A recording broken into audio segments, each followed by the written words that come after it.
Hello everyone, my name is Emily Peterson, and for my first individual case analysis, I chose case study number 6, which is evaluating the impact of a K-12 laptop program. So I'm just going to begin by talking about the case study a little bit. It took place in Anderson County, South Carolina.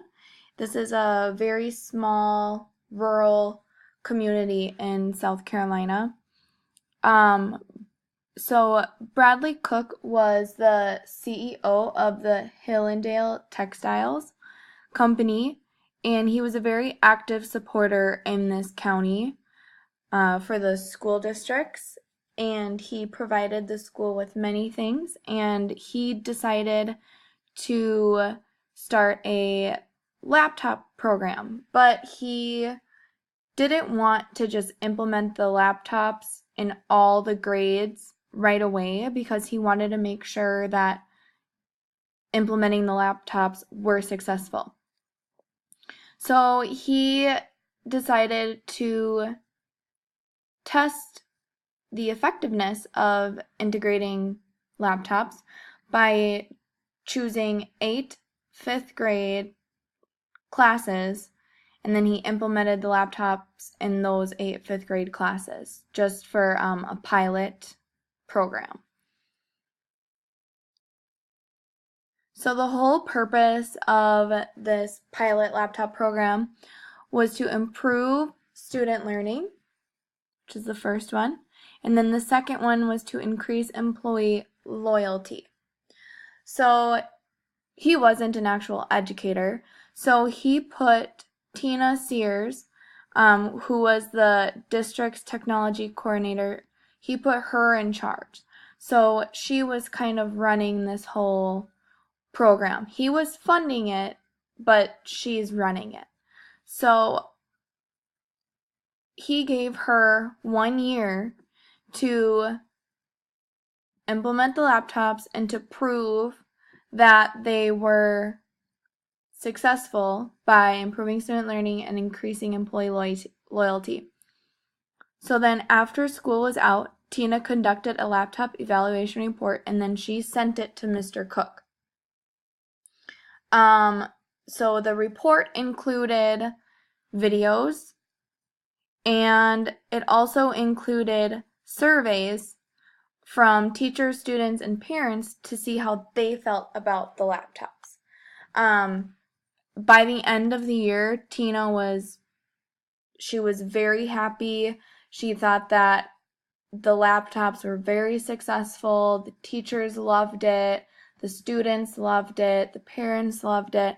So she was very confident that Mr. Cook would be very pleased. However, he was not pleased with the report. So this is why he was not pleased with the report, which brings us to the problem and our solution. So I'll discuss the problem first. The overall problem for this case study was that Tina did not focus her evaluation report on the goals that Mr. Cook was looking for the laptops. The whole purpose was to improve student learning and increase employee loyalty.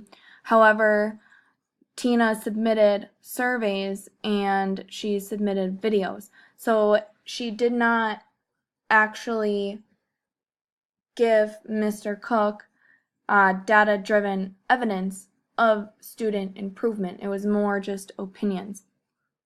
So to solve this problem, she really needs to take a step back, think about the whole purpose of this study, and then she needs to develop a new evaluation report. So she needs to develop techniques that are unbiased and data-driven. So with that being said, she really needs to focus on the students' test scores. So to solve this problem, she could submit 5th grade class test scores from previous years and send Mr. Cook the current 5th grade scores. so this way he can see actual evidence that the implementing the laptops are improving student learning.